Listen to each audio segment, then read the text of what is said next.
सच्चिदानंद रूपाय विश्वोत्पत्त्यादि Hathaway तापत्रय विनाशाय श्रीकृष्णाय वयं नुमः।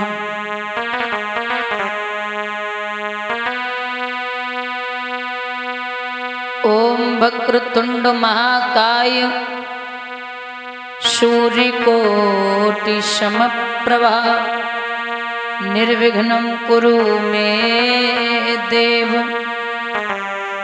सर्वकार्येषु सर्वदा।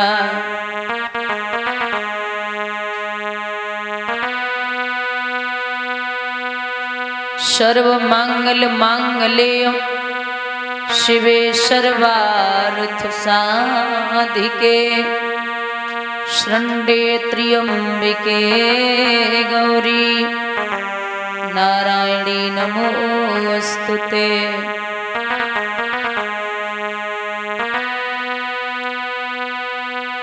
गजाननं भूतगणादिसेवितं कपित्तजम्बूफलचारुभक्षणम् अमाशतं शोकविनाशकारकं नमामि विघ्नेश्वरी पादपङ्कजम्।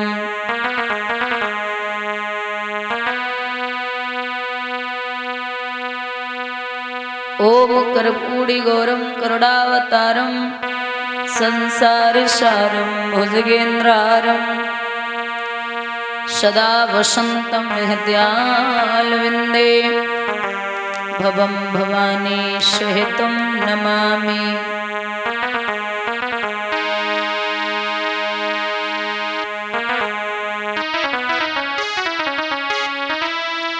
यह तन विष की वेलरी गुरु अमृत की खान शीश दियो जब गुरु मिले तो भी सस्ता जान।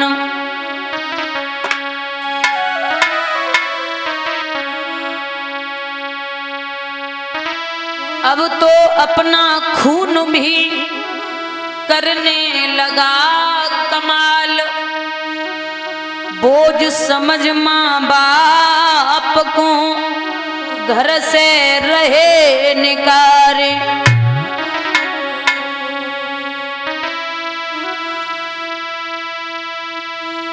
माटी कहे कुम्हार से तू क्यों रोंदे मोए एक दिन ऐसा आएगा मैं रोंदूंगी तोए।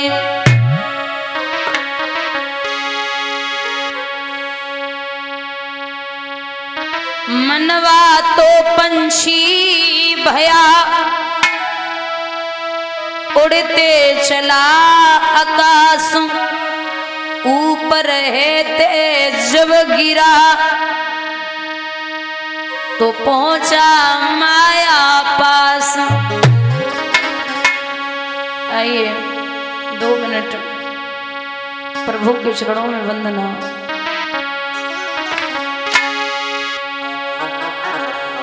प्रभु के बिन कोई ना हमारो है नाथ कोई तेरो ही सहारो है।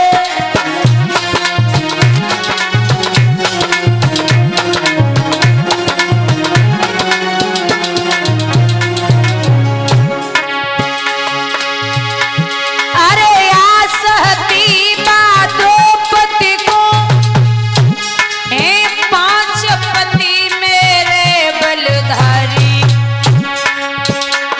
हे भीषम करण द्रोण बैठे जे लुटन दिए लाजा मारी।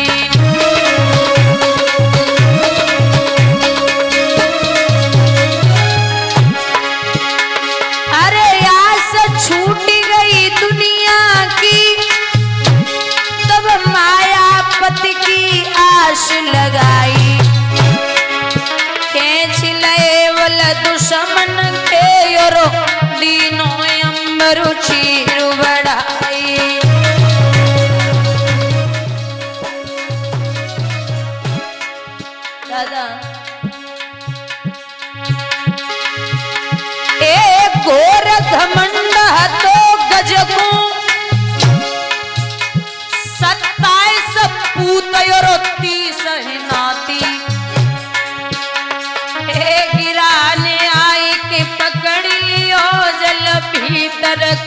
रही उनकी कुआरी।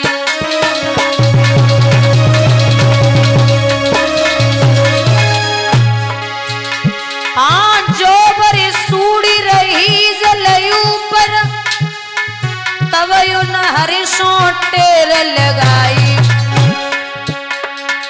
गिरा को आए पछाड़ी दियो गजपति केली में मन छुटाई।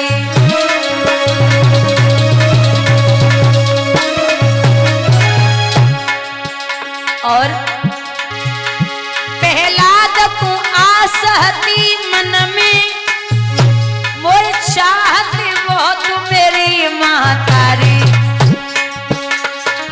जहर दियो जब बेटा को तब दिल में दुखित भये अति भारी।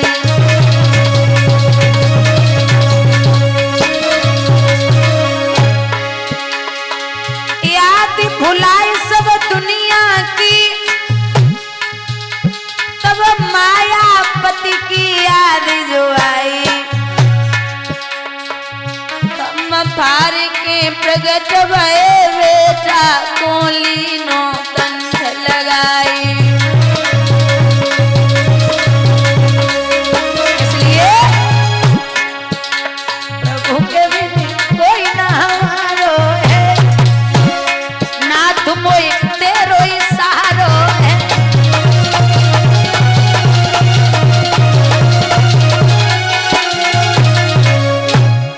बोली गोविंद भगवान की, सतगुरुदेव भगवान की, संत समाज की। आदरणीय समक्ष श्रोता बंधु, आदर के बुजुर्गों, प्यार करने के बच्चों, हमारी मात शक्ति,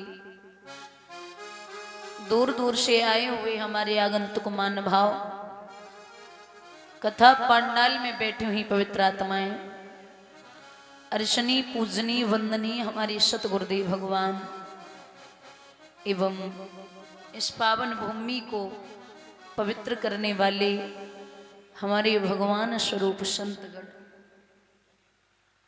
आज इस पावन ग्राम में पावन धरती पर कथा का तृतीय दिवस है,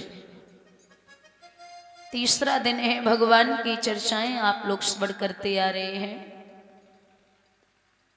अभी हमारे भ्राता जी बड़ी पावन चर्चा श्रवण करा रहे थे, भगवान शिव का विवाह। आइए एक दो लाइन का भजन बोलते हैं और हमारे बुजुर्गों से निवेदन है कि एक शब्द पर ध्यान देना। एक कवि लिखता है, हेरी मेरे जब से मरे भरतार, सुहागिन में तो तब से वही।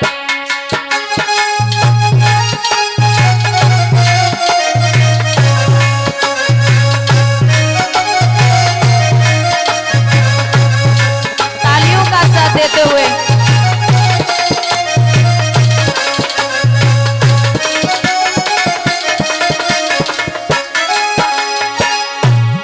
कवि ने कल्पना की है, मेरे जब से मरे भरतार, सुहागिन में तब से भई। दादा आप बताइए, जब किसी औरत का पति चला जाए तो वो विधवा होती है, सुहागिन होती है? लेकिन यहाँ औरत और उनके पति की बात ही नहीं हो रही। कवि लिखता है कि मेरे जब से मरे भरतार, सुहागिन में तब से भई। हमारा और आप दोनों का पति है मन। जब तक हम मन को नहीं मारेंगे तब तक भगवान को याद नहीं कर पाएंगे। जब तक पति मेरे जिंदा थे वो गे दुख अपार।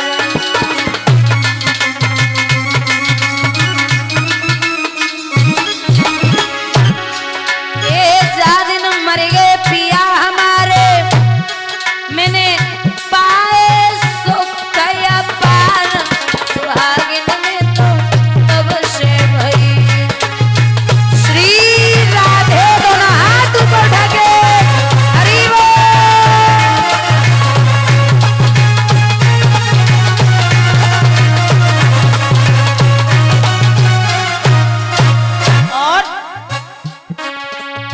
माता पिता जब तक जिंदा थे नाई गई ससुराल।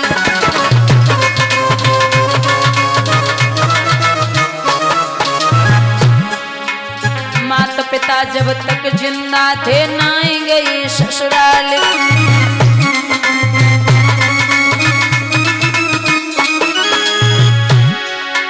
माता पिता मेरे दोनों मर गए, मैं तो जाई बसी ससुराल। सुहागिन में तो कब से भई।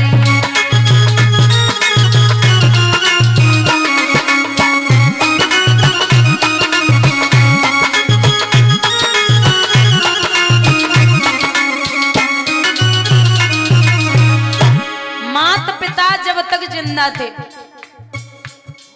माता है ममता और पिता है मोह, जब तक ये दोनों जीवित रहेंगे तब तक इंसान घर परिवार को नहीं छोड़ सकता।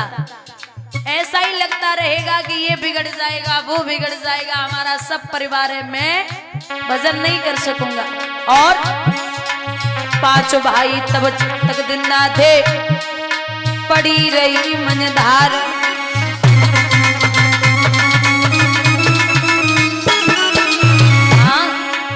पांचों भाई जब तक जिंदा थे, पड़ी रही मंझधार।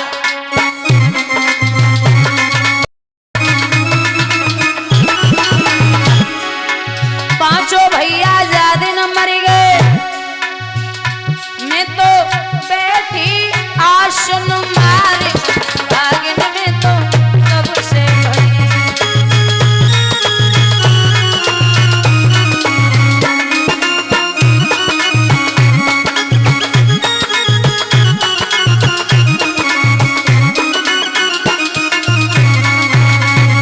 पांच भाई देखने का, सुनने का, सूंघने का, चखने का और स्पर्श करने का, जो हमारे अंदर ये पांच चीजें रहती हैं।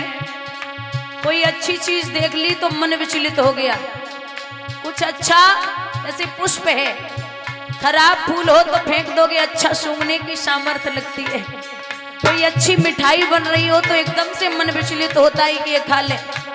जब तक ये चीजें पांचों जीवित हैं, आप कभी भी परमात्मा को याद नहीं कर सकते। अरे संतों से पूछिए, संतों से पूछिए, उन्हें मिल जाए तो भला और ना मिल जाए तब भी भला। मेरे जब से मरे भरतार, सुहागिन में तो तब से भरी।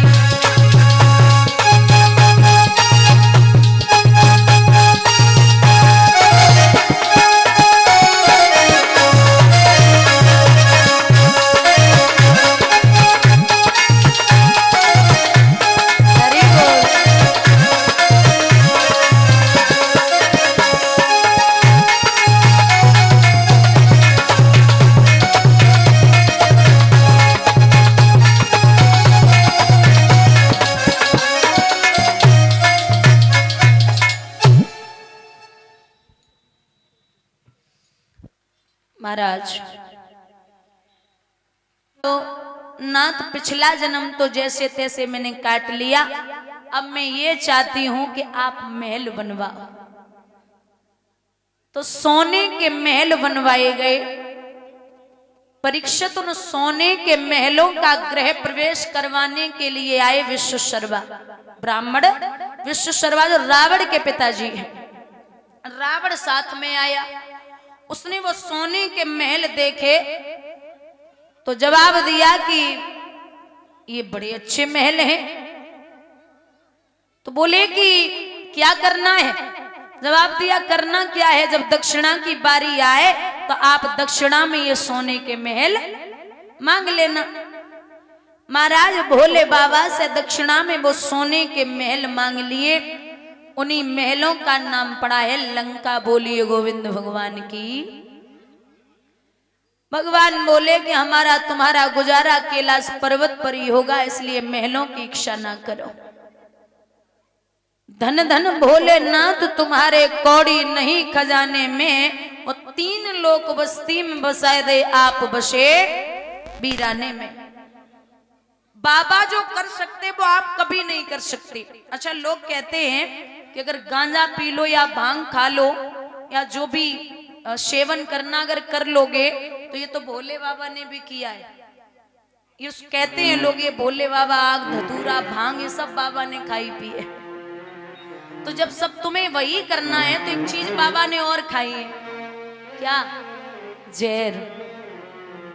वो भी ट्राई कर लो, शायद असर ना हो, क्योंकि जब सब उनका ही करना है तो जहर भी खा लो, शायद असर ना हो, क्योंकि वो भगवान है और नर कभी नारायण नहीं हो सकता। इंसान उपाधि आप कितनी भी दे दो, हम सब कर सकते हैं, लेकिन इंसान कभी भगवान नहीं हो सकता और भगवान मानना भी नहीं है।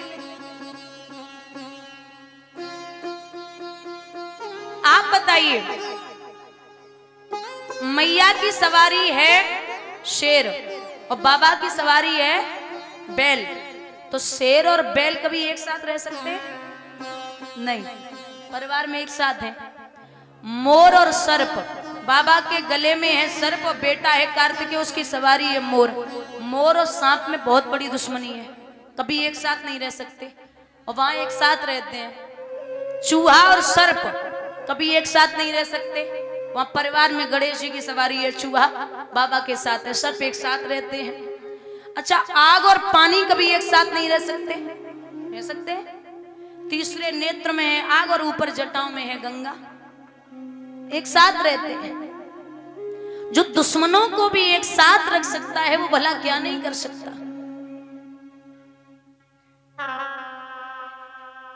दो पुत्र हैं, बाबा ने कहा ऐसे ही जीवन चलना है तो चला रहे। इस प्रकार से प्रभु का जीवन यापन हुआ। प्रसंग उठता है कि सृष्टि का निर्माण कैसे हुआ। हम और आप किसकी संतानें हैं?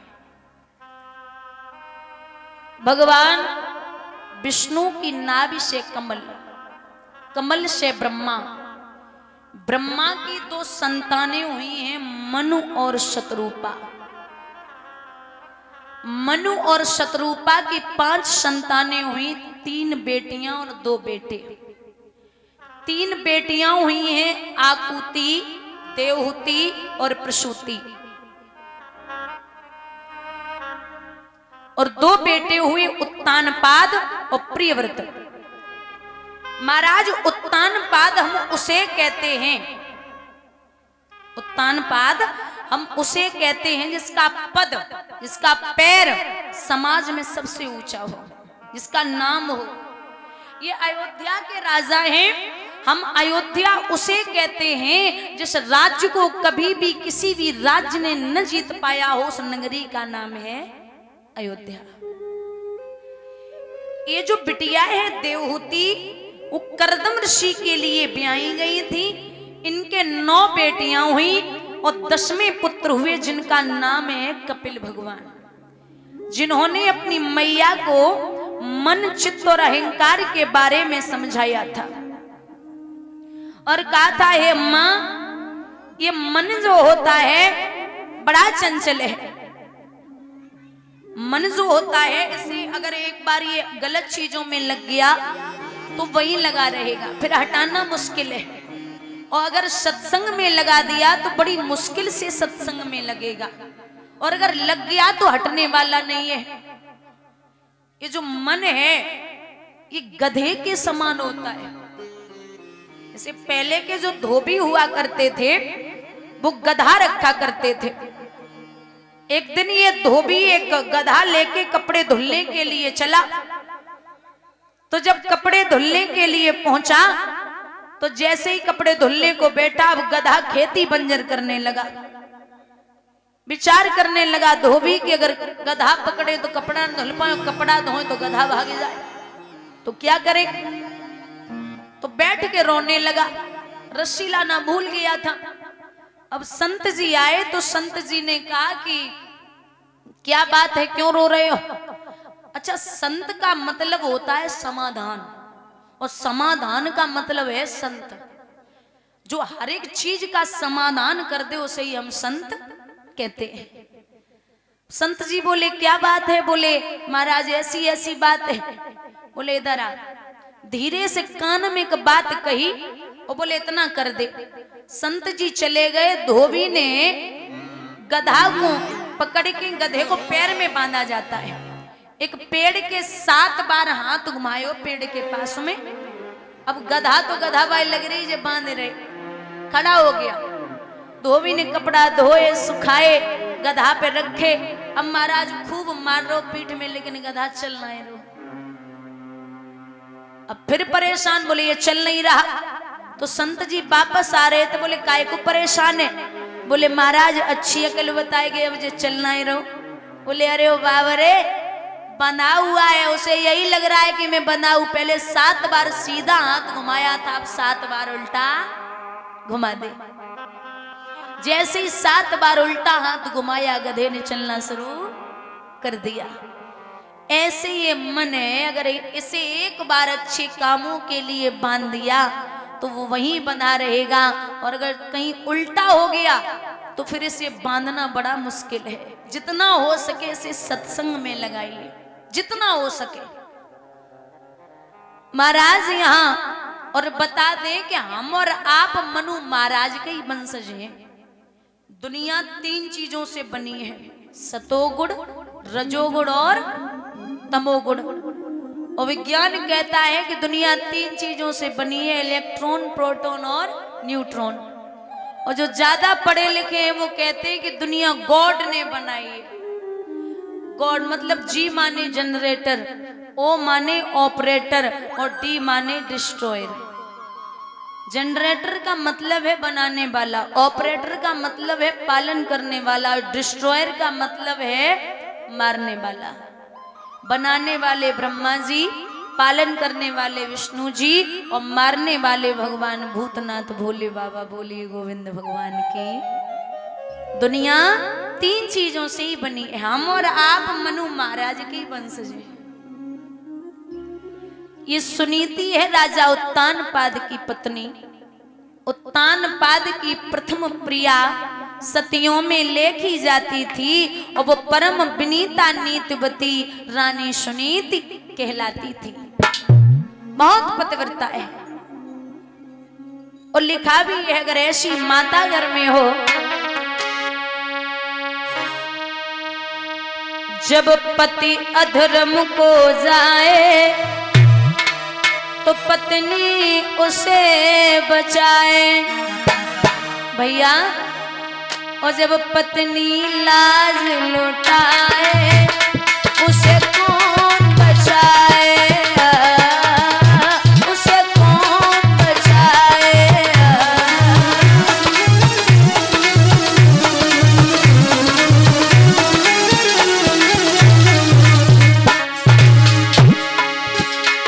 माना कि तेलु बाती से घर का दीपक है रोशन, घर में एक छोटा बच्चा घर का करता है प्रमोशन।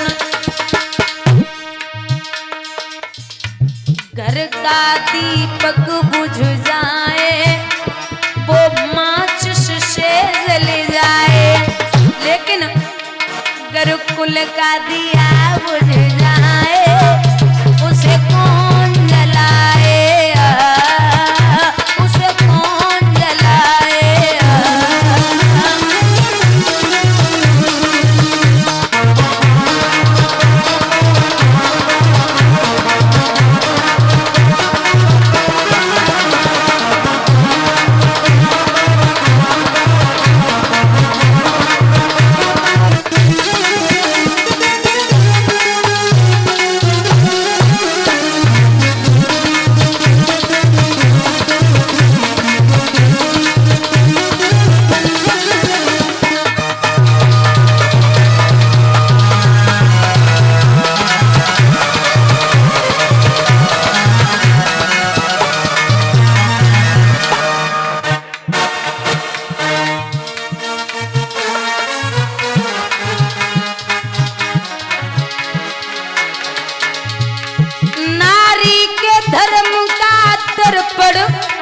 वो पति को करती समर्पण है, पति की जो आशा वो पति को करती समर्पण।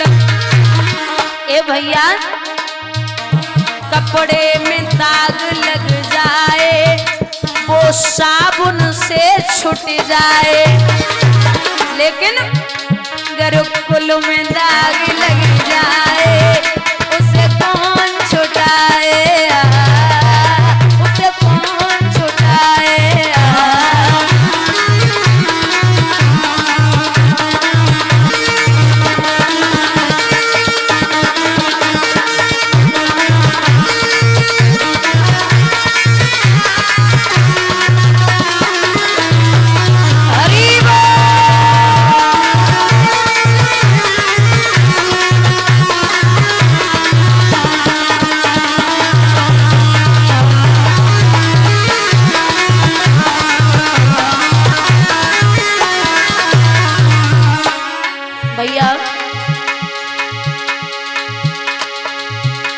इज्जत से जीना सीखो, इज्जत से मरना सीखो। श्री राधे।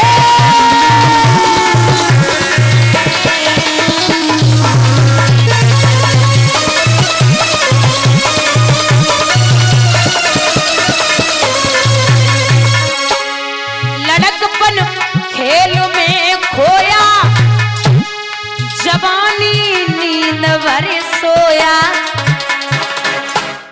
बुढ़ापा बुढ़ापा देख के रोया, बुढ़ापा देख के रोया, उसी घर सबको जाना है।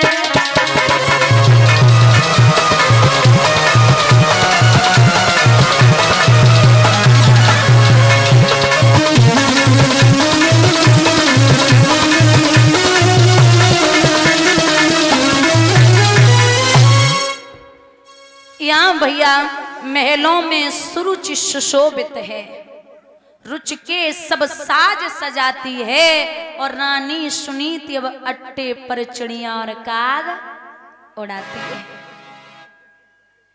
व्यवहार बदल गया, सब कुछ खत्म। समय बीता, एक दिन नहीं, 2 दिन नहीं, महाराज 2 महीने नहीं, 6 महीना गए। मैया सुनीति ने अपने पति का चेहरा नहीं देखा। स्वभाव, प्रेम, लगाव, हित सब खत्म हो गया राजा उत्तानपाद का बड़ी रानी के प्रति। और ये सत्य है माताओं। एक विद्वान उदाहरण देते हैं कि इंसान का लगाव हो, हित हो, व्यवहार हो, प्रेम हो, बोल चाल हो, बहुत बड़ी बात है। आप एक बात बताइए फौजन, खीर बनानी आती? खीर आती है? कागा पत्तो है? नहीं, दाल छुआरे तो बाद में। सबसे पहले दूध, चावल, चीनी, दोरा मिर्चें, नहीं पत्ती, तो फिर ड्राई फ्रूट्स मतलब मेवा सब पड़ती है। और कुछ नहीं पड़ता? केसर पड़ती है खीर में दादा, पड़ती है। लौंगे नहीं? अच्छा, लौंगे ना पड़ती हैं। इलायची पड़ती है? बोलती गाय ना हो। मान लो सब पड़ता है खीर में, दूध, चीनी, चावल, मेवा। और खीर में एक चीज और पड़ती है, शायद आपने कभी न डाली हो। एक चीज पड़ती है नींबू। नींबू खीर खाई है? सोच लो किसी ने खाई हो? नहीं? दादा आप लोगों ने नहीं खाई? पक्का? हमने नहीं खाई, क्योंकि अगर आप खीर में नींबू डालोगे तो खीर फट जाएगी। तो प्रेम रूपी दूध श्रद्धा रूपी चीनी और लगाव रूपी चावल और व्यवहार रूपी मेवा सब इकट्ठा कर लो जीवन में और जीवन को खीर की भांति बना लो। लेकिन आपने घमंड की 2 बूंदें डाल दी तो पूरा जीवन बर्बाद हो जाएगा। बोलिए गोविंद भगवान की। आप इतना याद रखिए कि सब कुछ करना है जीवन में, लेकिन गर्व नहीं करना है। जहां ये आया भगवान घमंड का, तुरंत कितने भी बड़े कैसे भी भक्त बने रहो, जहां घमंड हुआ भगवान सीधा खाते हैं। श्री सुखदेव भगवान वर्णन करते हैं, राजन परीक्षित, समय बीता 6 महीने के बाद मैया सुनीति ने विचार किया कि इस जीने से तो मर जाना अच्छा है। जो पति का चेहरा नहीं देख पा रही हूं,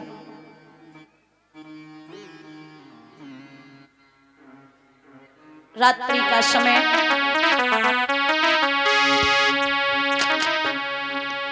हुआ ऐसा, ए दुख की मारी मात अटा से नीचे आई गई।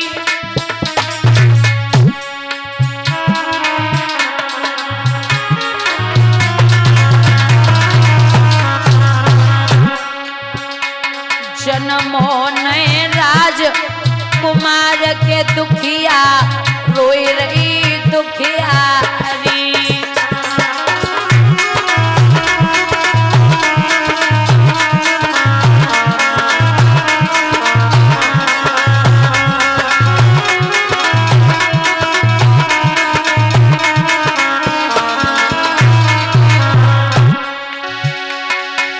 मात जब जंगल में आई, करे करे पति की याद के दुखिया रोई रही दुखियारी।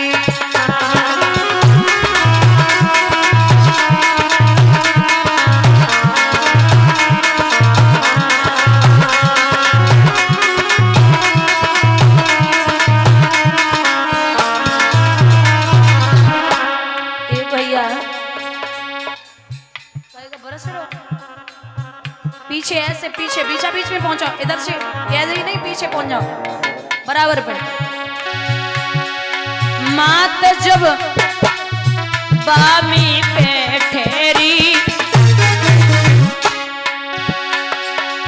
अरे मात जब बामी पे ठहरी,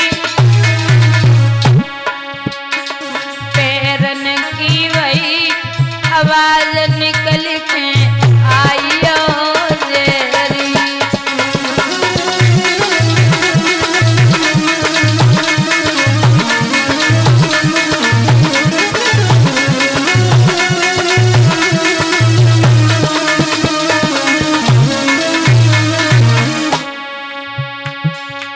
महाराज जब मैया ने बामी के पास अपना पैर रखो तो सर्प ने पैरन की पायल की आवाज सुनी, सो बाहर निकल के आएगो।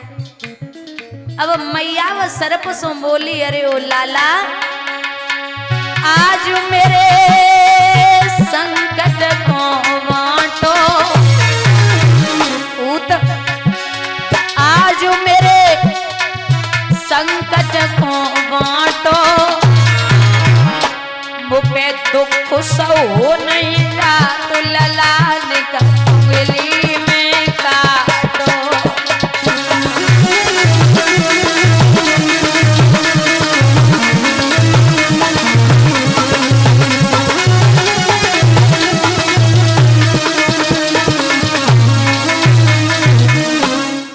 सर्प सो बोली, मैया की तो हमें उंगली में डस ले जो मैं मर जाऊं।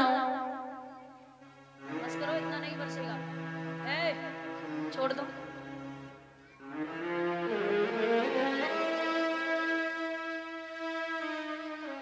बंधुओं, सर्प ने कहा कि मैं इंसान नहीं हूं जो बेवजह किसी को सताओ, इंसानों की फितरत है कि ये किसी को सुखी नहीं देख सकते, और अगर कोई है भी सुखी तो कहीं ना कहीं वो निकालते ही रहेंगे।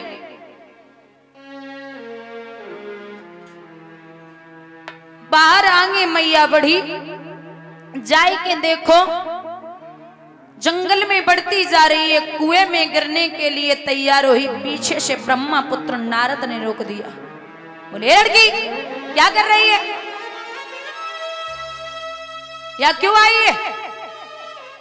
पीछे देखा तो संत जी खड़े। अरे मैं पूछ रहा हूं या क्या लेने आई है? तो मैया बोली महाराज हमें जे बताओ, एक पत्नी, एक औरत, एक माँ, एक बेटी अपने प्राणों को कब देती है? बाबा नारद बोले अजीब सवाल है। बोले मैं ब्रह्मा पुत्र नारद हूं, नारम ज्ञानम ददाति नारदा, जिसकी बात कभी रद्द न जाती हो वो ही होता है नारद। क्या करे? बोले हमें ये बता, का वर्षा थोड़ी भई के कहूंगो किसान, और सही खेत बंजर पड़े कहा रची भगवान।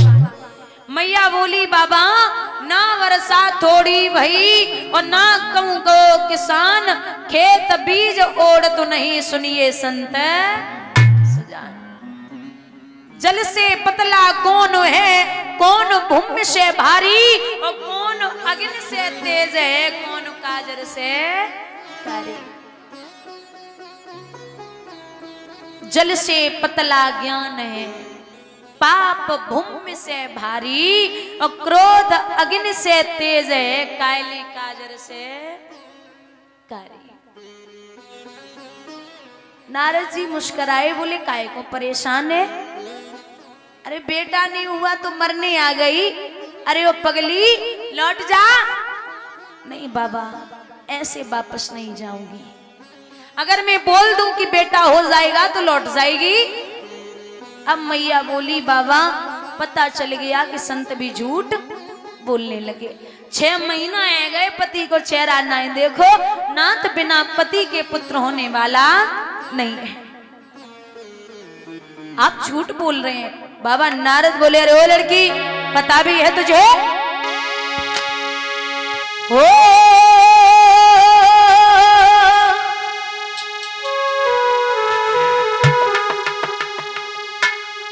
मोर बचन चाहे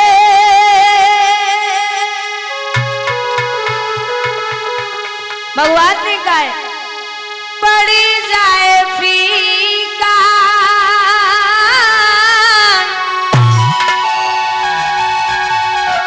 संत वचन पत्थर की का।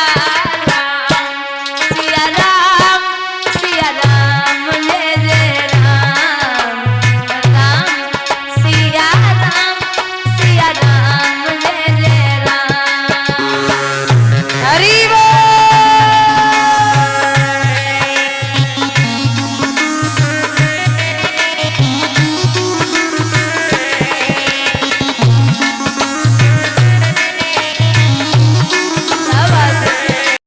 और जब बड़े हो रहे, नामकरण संस्कार हुआ। बड़े पुत्र हैं जो सुनीति के बेटे, जिनका नाम है ध्रुव। भक्तों ध्रुव भगवान का दूसरा अंश है। ध्रुव भगवान का दूसरा अंश है। और छोटे बेटा हैं जो सूरज के, उनका नाम है उत्तम।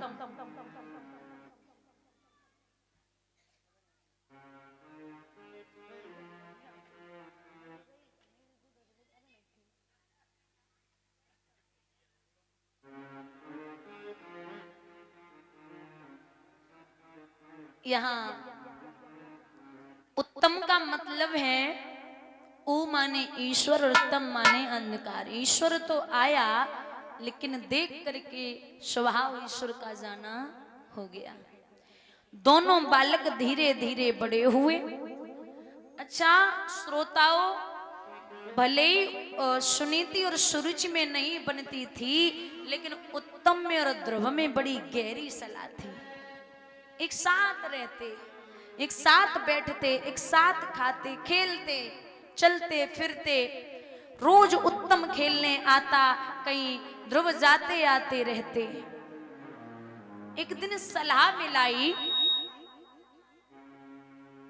और सलाह मिलाई के उत्तम ने जवाब दियो, चलो भैया मैं रोज आता हूं, आज आपको अपने पिता से मिलाऊंगा। कलाई पकड़ के उत्तम बड़े भैया की राजा उत्तानपाद की कचहरी में प्रवेश करते। जैसे ही प्रवेश किया तो जैसे एक बाज टूटता है मांस के लिए, जैसे एक बाज टूटता है मांस के लिए, वैसे ही राजा उत्तानपाद ध्रुव को सभा में देख के टूटे। इतनी जल्दी भागे, उठाओ, छाती से लगाए लियो, दो चार चुम्बन जड़ दिए। अरे ओ लाला, आज पिता की याद कैसे आई है। दरबार के जितने भी लोग सब टकटकी लगा के देख रहे, इतना सुंदर स्वरूप है ध्रुव का, जो एक बार देखता वो प्रसन्न हो जाता। लेकिन कछु विद्वान बैठे तो वो आपस में बातें करने लगे। बोले भैया एक बात तो है, जो अभी ये जमीन पे खड़ा ये राज्य का अधिकारी ठीक नहीं लगेगा, और जो इसे राजा ने जो बिठा रखा है ये बहुत बढ़िया है, इसे राज्य का अधिकारी होना चाहिए। लेकिन कुछ और बैठे, उन्होंने एक बात कही कि कमी तो यही है। क्या? अरे बौड़ी सी सूरत राजू करे, भैया राजू करे, और मांगत भी कमलूक भिखारी।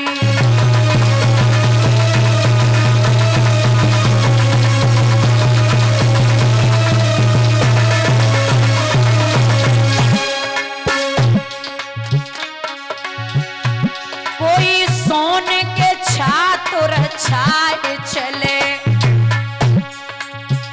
भैया छाए चले, कोई धूप में गेल चल तू अवडारी।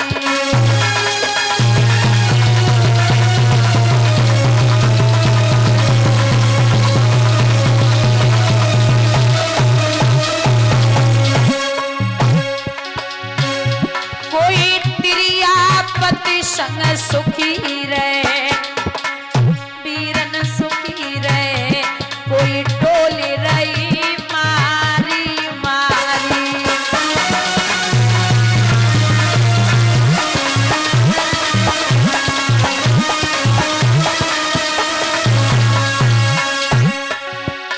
ए टेर टरे सुमेर टरे, सुमेर टरे, पर प्रभु की गति ठहरती नहीं सारी।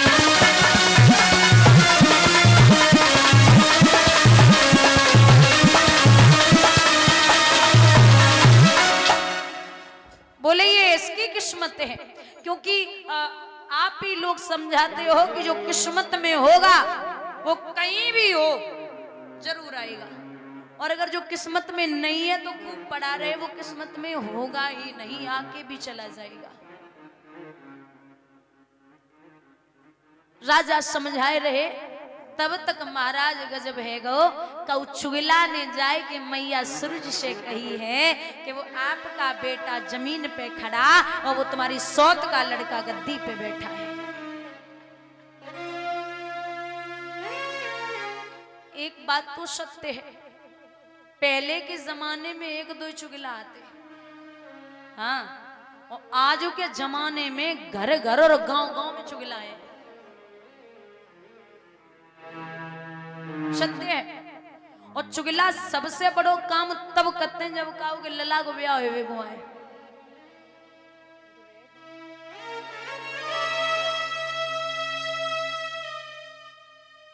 ये असर होता है। एक गांव में एक व्यक्ति थे, वैसे तो कुछ और नाम था, लेकिन उन्होंने कभी जिंदगी में काऊ को काम बनना ही ना है दोस्तों, उनको नाम लोगों ने बिगाड़ानंद रख दो। क्या नाम रखो? कितनी जल्दी समझ गई, कथा समझ में ना आए। बिगाड़ानंद। एक दिन एक लला के ब्याह वाले आए, सो ब्याह वाले उतई ही बैठे। अब बिगाड़ानंद लला के घर पे ही बैठे, तो लला के पिता ने जवाब दो, एक काम करो, चाचा के पैर छुओ और इनसे कहो अबे जाओ चाचा 2 घंटा बाद आ जाइयो।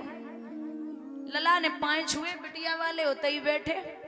बिगाड़ानंद ने आशीर्वाद दो, बोले खूब खुश रहो लला, जो तुम्हें मिर्गी की बीमारी आती होती वो जल्दी ठीक हो जावे। अब जब बताओ, जब बीमारी है लला को तो कोपई बिटिया कर दी है। बिटिया वाले उठ के चले गए, आग बबूला है गए।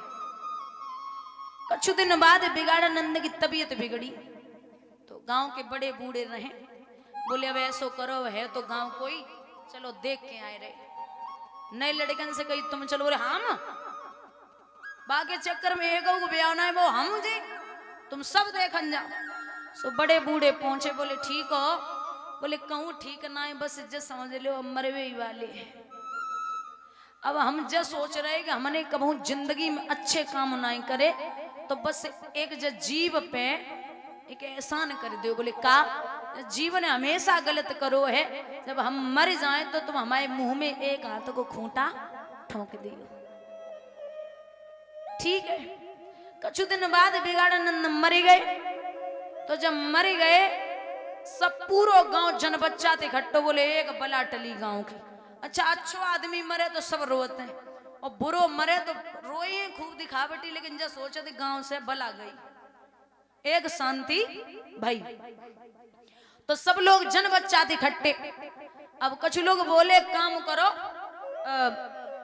ये तो मर चुके, एक खूंटा लाओ इनके मुंह में ठोक दो। बोले का पागल होएगा, अब तो जे मर गए अब का मतलब है? अरे बोले ना है, दुश्मन की ख्वाहिश पूरी करी जाते, चलो इतना कर दो। सो खूंटा आओ मुंह में ठोको। अब जब तुम कपड़ा डाले हो ऊपर से तो कछु मालूम पड़ेगा दूर से कछु है, तो सबने अर्थी उठाई को लेके चले। उतने से पुलिस की गाड़ी आई रही, तो बढ़िया मस्त हैं सब, अंदर ही अंदर खुश हैं, मरेगो भली रही। अब पुलिस वाले बोले जो तो व्यक्ति मरेगो जे दिखाई क्या दे रहा? बोले अर्थी नीचे उतारो। सो रखे लाई, बोले कपड़ा हटाओ, कपड़ा हटा। बोले जो मुंह में का है?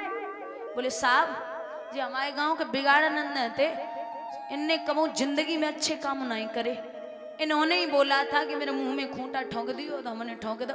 पुलिस वाले बोले मार डारो, जिंदगी में अच्छे काम नहीं करे तुम सबने मिलके मार दो, चलो उठाओ। जन बच्चा थे पूरा गांव जेल में।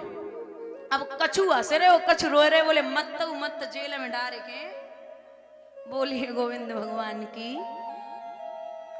बिगाड़ते वो सुधरने वाले नहीं है, और अंतिम समय तक यह चुगला ने जाए कि कहीं सो झंझला, वही सुरुचि पहुंची, कलाई पकड़ के और गद्दी से नीचे फेंको। बोले चल दूर खड़ा हो, अरे नीच किसके मुकाबले आया है, और अक्ल है कहां तुम्हारी भूप सिर पर ये गदा चढ़ाया है? अरे तुम्हारी अकल क्या घास चरने गई है? इस पागल को तुमने गद्दी पे बिठा लिया, नीचे उतारो। तो वो टकटकी लगाए कि बाप को चेहरा देख रहे, मौसी को ना देख रहे, और फिर जो सोच रहे कि वे थोड़ी देर पहले जो खूब बोले रहे थे, बड़ो प्रेम कर रहे, लाड़ कर रहे, अब जे बोले ना रहे। इतनी घमंड में एक बात कही है कि तू इतना ही राज्य का अधिकारी होना चाहता है तो एक काम कर, यहाँ से जा, भगवान का भजन कर, प्रभु को प्रसन्न कर, उसके बाद मेरी कोख से जन्म ले, तब तू इस राज्य का अधिकारी हो पाएगा। ध्रुव देखते रहे, चले आए। मैया ने देखा रोया है बालक, जाने बड़ी मुश्किल से एक बेटा देखो होवे, और वो भी रोता हुआ आ जाए तो माँ के कलेजे पे बरछी चलती है। छाती से लगाए कि सुनीति बोली, क्या बात है बच्चा, किसने मारा? बोले माँ मौसी ने डांटा है। अरे ओ बाबा रे, माँ मरे मौसी जिए जो मौसी सी, मासी माँ जैसी मार दिया तो क्या हो गया, चुप हो जा, वो माँ है तेरी। ध्रुव बोले मैया हम जा से ना रो रहे कि हमें मौसी ने डांटो, फिर मैं तो इसलिए रो रहा हूं कि मौसी डांटती रही लेकिन पिता ने कुछ नहीं कहा। जवाब दो लाला, वो तेरे पिता होते तब तो कुछ कहते, वो तेरे पिता है ही नहीं। ध्रुव एकदम से चौंका, मैया फिर मेरा पिता कौन है? बोले तेरे पिता का नाम है परमात्मा ईश्वर जगदीश भुवनेश्वर, और वो तेरा ही पिता क्या, वो तो संसार का पिता है, तेरे पिता का भी पिता है। तो ध्रुव बोले बस मां रहने दे, मैं उसी पिता घर जाऊंगा और जो ध्रुव हूं तो ध्रुव पद पाकर आजीवन ध्रुव कहलाऊंगा। बस मुझे न कोई कपड़ा दे और न कोई दुलाई दे, जिस तरह राज सम्मान दिया मैया उस तरह विदाई दे, जाने दे मां। मैया बोली लाला तू बड़ो छोटो है, अभी भजन नहीं कर पाएगा, बड़ा हो जा। तो ध्रुव बड़ी, जब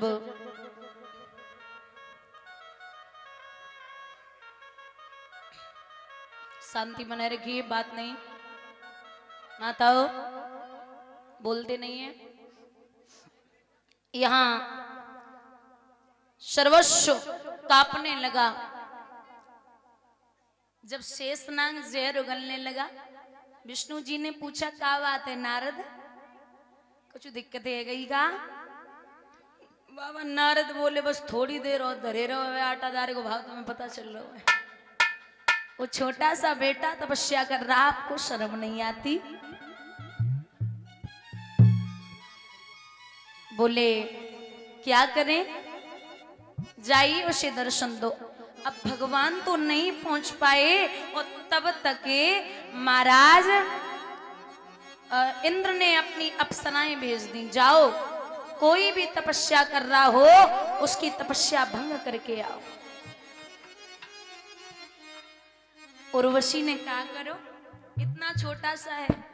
उर्वशी सांप बन गई, बार बार फुसकार मार रही, डराए रही, लेकिन ध्रुव नेत्र नाए खोले रहे, नेत्र डिगाई नाए रहे।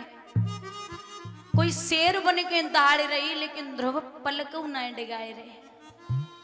कोई बिल्ली बन के झपट रही लेकिन ध्रुव हिले नाए रहे।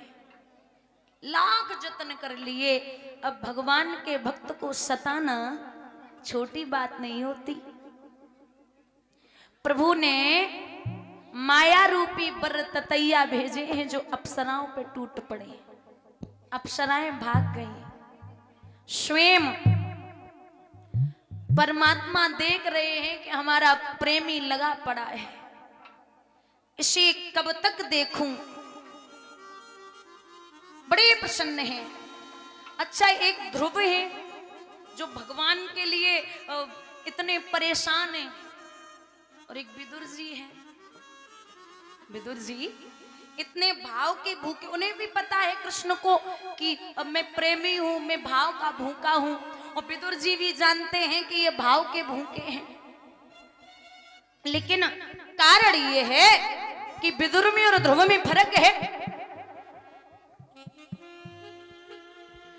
ध्रुव भक्ति कर रहे, और यहाँ एक उदाहरण है, दादा जब दुर्योधन जी ने कृष्ण जी का निमंत्रण किया था तो भगवान बोले आज मैं निमंत्रण आपके यहाँ नहीं कर रहा, तो मेरा न्योता है कहां पे, विदुर जी के यहाँ।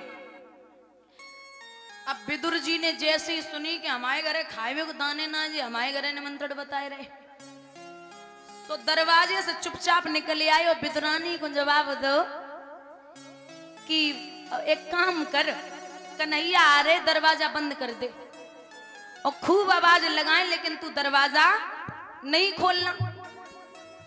लोग कहते हैं कि कृष्ण घर पे आए लेकिन विदुर और विदुरानी बैठ गए। विदुर और विदुरानी और आपस में विचार कर रहे कि हे प्रभु कछु करो, लेकिन हमारे घर पे मत आओ। कहूं जाओ पूरी दुनिया में, अरे अपनी बेइज्जती कौन करवाएगा भाई? कहीं भी जाइए, लेकिन हमारे घर पे नहीं आना है। माला हाथ में उठाई और माला उठाई कि विदुर और विदुरानी अपने टूटे से घर में बैठे और एक बात कह रहे, लला भजन करे भीतर बाबा भाई, भजन करे भीतर बाबा भाई, भजन करे।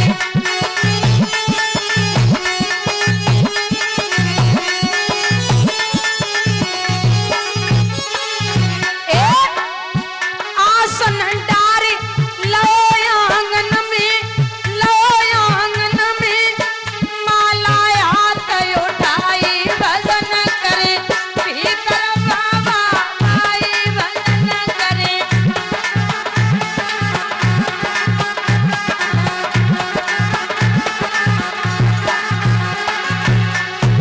और बता दें ये भजन हमें बड़ा अच्छा लगता, हमारे परम सम्माननीय बड़े भ्राता जी पप्पू भैया जी, महाभारत सम्राट जो हैं भ्राता जी, उनका गाया हुआ है, बहुत प्यारा गाते हैं।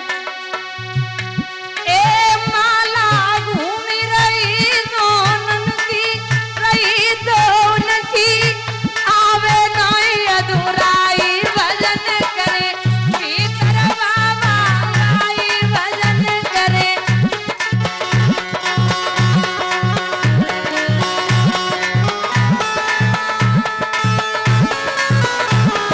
हरि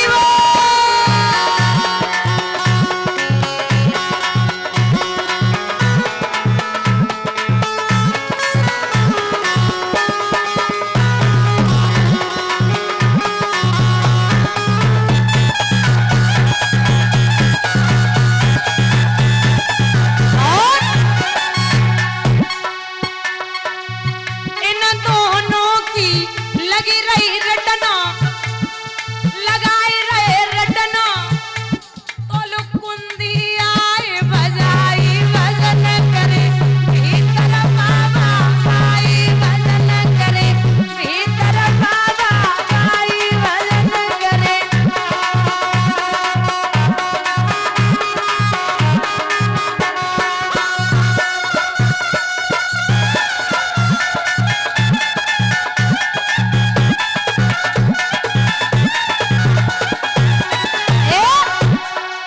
जिया तो उनकी लगी रही रटना, लगाए रहे रटना, दोनों कुंदी आए बजाई, भजन करे भीतर बाबा भाई, भजन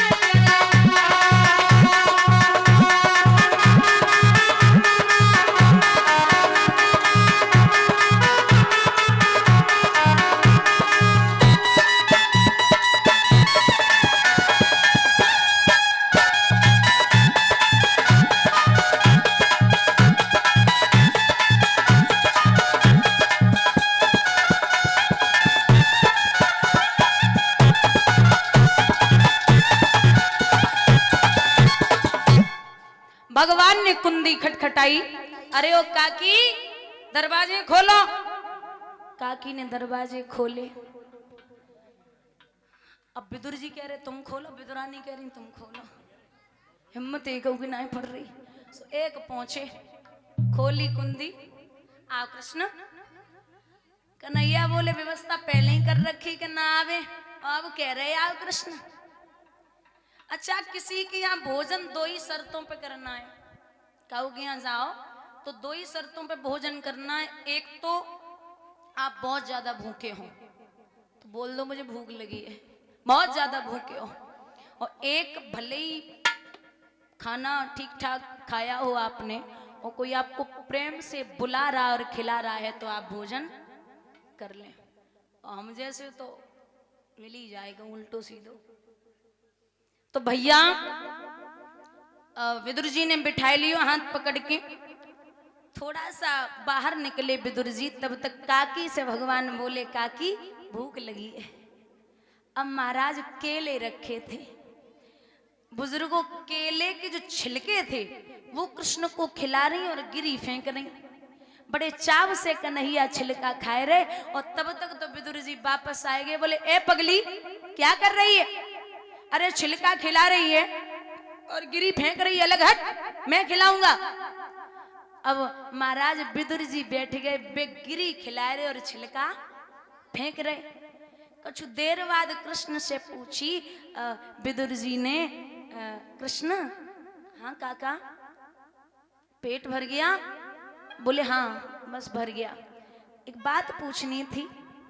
बोलो, जो स्वाद तुम्हारी काकी के छिलकों में था वो इस गिरी में है या नहीं है? भगवान आंखों में आंसू लेके बोले, काका चाहे बुरा मानो या भला, जो स्वाद काकी के छिलकों में था वो इस गिरी में नहीं है। आप जानते हैं ये छिलका और ये गिरी है, लेकिन मेरी काकी प्रेम के बंधन में यही नहीं जानती थी कि मैं क्या खिला रही हूं। मैं हमेशा भाव का और प्रेम का भूखा रहा हूं। वही प्रेमी आज भगवान गरुड़ को विशार करके भागे, चलते जा रहे, जाकर के पहुंचे। कई बार आवाज लगाई, अरे ध्रुव, अरे ओ ध्रुव, अब कौन सुने? वो तो सीधा ध्यान मग्न है। भगवान ने जमीन पे ठोकर मारी, वो अंगूठे के बल खड़े थे, हिल गए। गोदी में जमीन पे गिरने वाले थे, भगवान ने हाथों में ले लिया। अरे महाराज, सब नेत्र खुले हैं भक्त के, सामने ब्रह्म खड़ा है, तो बाबुल की सूरत देख देख ध्रुव जी टकटकी लगाई है। और जब याद मात की आए गई, नैनन से आंसू आए गए।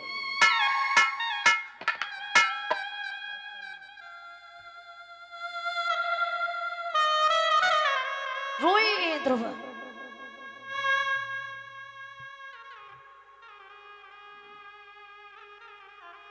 भगवान बोले क्यों रो रहे हो, क्या हुआ? बोले मां की याद आ रही है।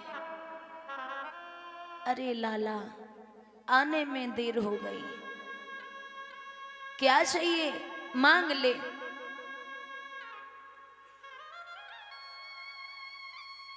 अच्छा, वो 5 वर्ष का बेटा 5.5 वर्ष का कितना समझदार है, भगवान से कहता है मालिक, हे प्रभु, हे जगताधार, मैं बेटा हूं, हे नाथ पिता, तो तुमको ही सब चिंता है और तुम ही सोच कर बतलाओ इस बेटे के लायक क्या है। आप ही बता दो मुझे क्या चाहिए होगा। एक बात बता दूं, आप सुनार के पास जाएंगे सोना मांगेंगे, पहलवान के पास जाएंगे पहलवानी सीखेंगे, दुकान पे जाएंगे जिस चीज की जरूरत होगी वो लेंगे, लेकिन कभी भगवान मिल जाए ऐसे ही बोल दें प्रभु कि क्या चाहिए, तो आप कभी धन मत मांगने बैठना। भगवान से आप भगवान को ही मांगना। जब वो होगा तो आपको किसी और चीज की जरूरत नहीं होगी।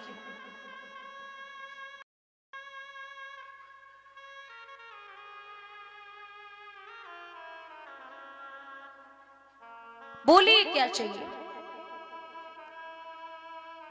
एक प्रसंग आता है रामचरितमानस से, मांगने की बात आई, इस पे बता रही हूं। जब लंका से विजय प्राप्त करके प्रभु वापस आए थे तो सबको सब जगह का राजा बनाया। पंपापुर का राजा सुग्रीव को और लंका का राजा विभीषण को, जो जहां का राजा बनना था प्रभु स्वयं राजा बने बैठे। लेकिन पूरे कांड में एक ऐसा भक्त है भगवान का जिसे प्रभु भरत भाई के बराबर प्रेम करते हैं। कौन है? कौन है? हनुमान जी। सबको सब कुछ दिया, लेकिन हनुमान जी ने कुछ नहीं मांगा। तो ऐसे ही बैठे थे, एक दिन जवाब दिया कि हनुमान इधर आइए। जी राघव, आपने कुछ मांगा ही नहीं, हमारे हृदय में बड़ा बोझ है, आप कुछ ले लो। तो बोले नहीं राघव जी, हे प्रभु क्या चाहिए? जवाब दिया कि हमारे मन से कुछ अच्छा कहां का पद दे दें। क्या कहा?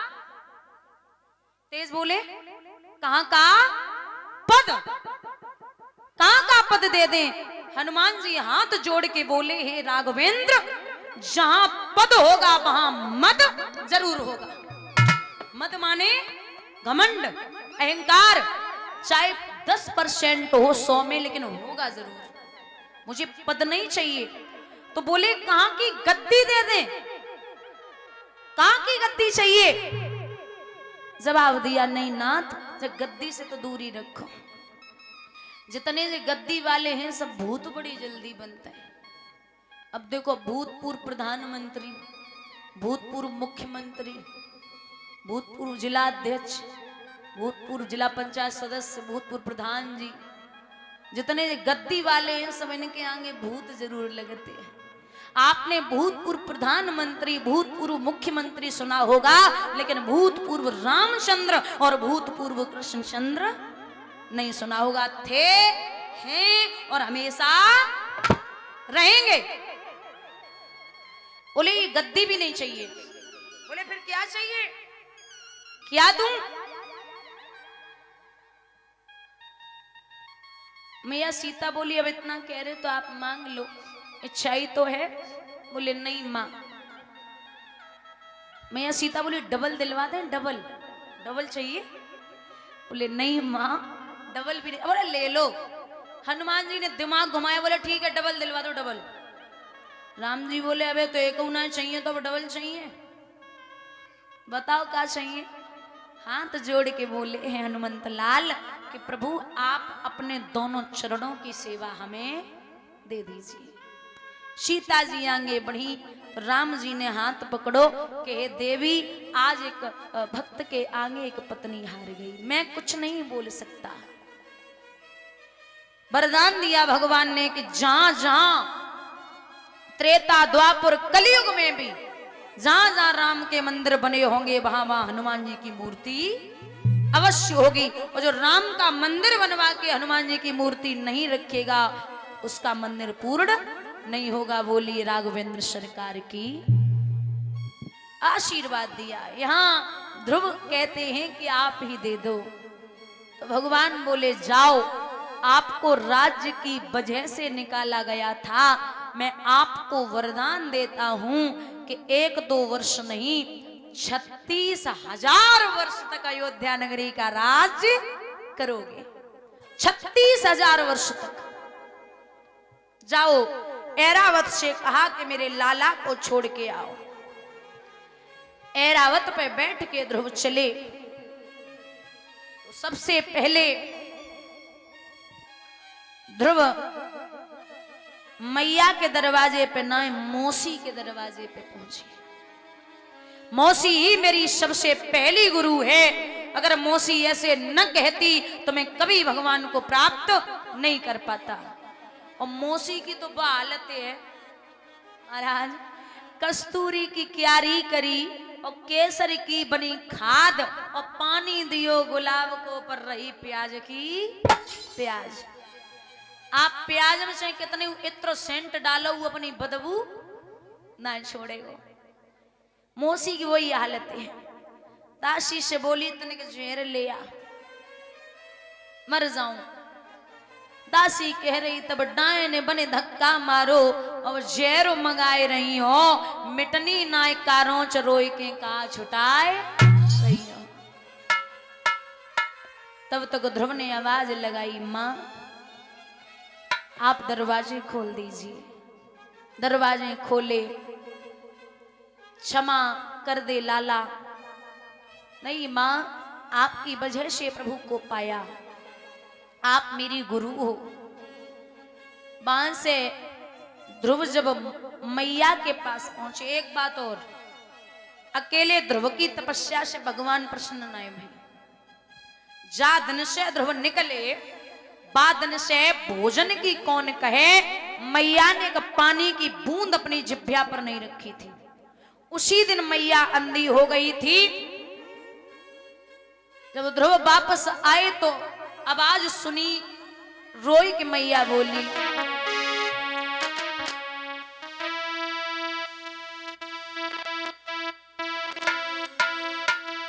लेके पूत को गोद सुनी थी, फूटी फूट के रोई,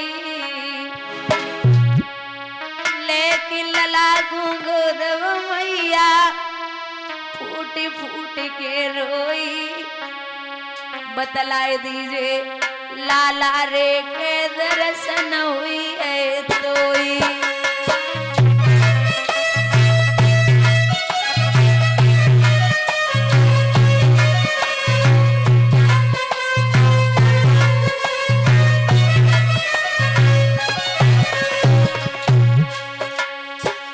दर्शन हो गए तो बोले हाँ मैया करके आया हूं। दर्शन करेगी? बोले हाँ लाला। द्वादश मंत्र पढ़ के मैया की आंखन में फूंक मारी, दोनों नेत्र खुल गए। हे द्वादश मंत्र जाप ध्रुव जी ने जननी के ढकियो। हाँ द्वादश मंत्र जाप ध्रुव जी ने मैया के ढकियो। दर्शन दे दिखाए रे हो लसियो वरियो।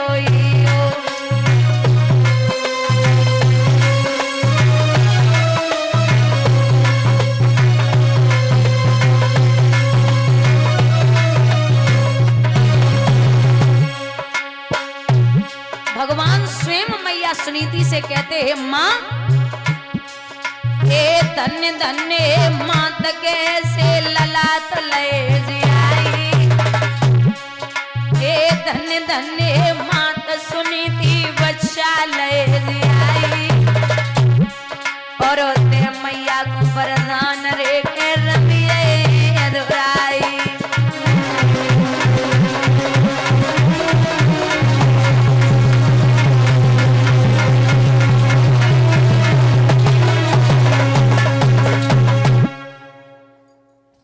आशीर्वाद दिया, धन्य है मां जो ऐसे बेटे को तूने पैदा किया।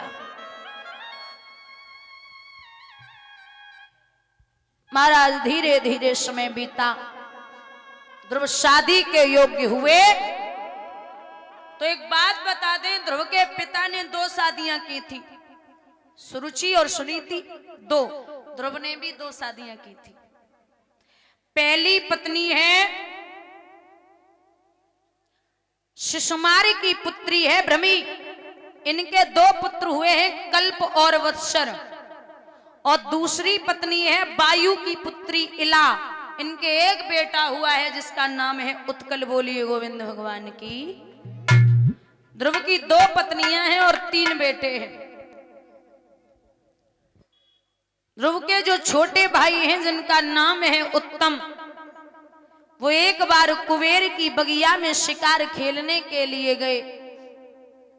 तो वहां कुबेर की लड़की बैठी हुई थी। बोली भैया भूखे हो तो भोजन कर लो, प्यासे हो तो पानी पी लो। ध्रुव ने जब देखा तो जवाब दिया, पानी तो तभी पीऊंगा जब तेरे साथ में विवाह कर लूंगा। कौआ अंधो रात में और दिन में उल्लू होई, कामी अंधो रात दिन जगी बुद्धि गई सब खोई। बोले मैं विवाह करके ही मानूंगा। कुबेर की लड़की ने जवाब दिया कि पराई बहन बेटी पर नजर डाल रहा है, पिता को पता चल गया तो तू मारा जाएगा।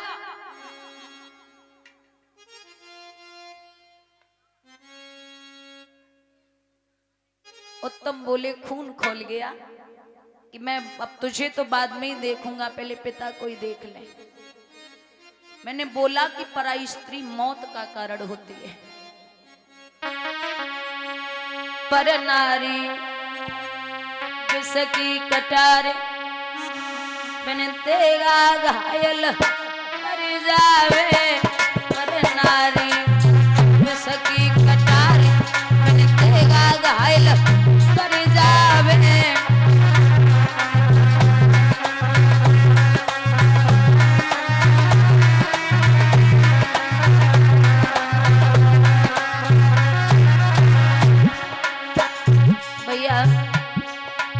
आजकल के नौजवान को पर नारी अति प्यारी।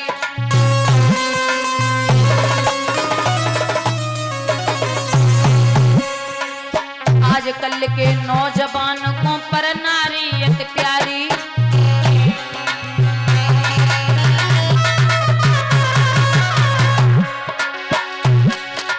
लेकिन बुद्धि से कोई न समझे, जब जेल की बुझी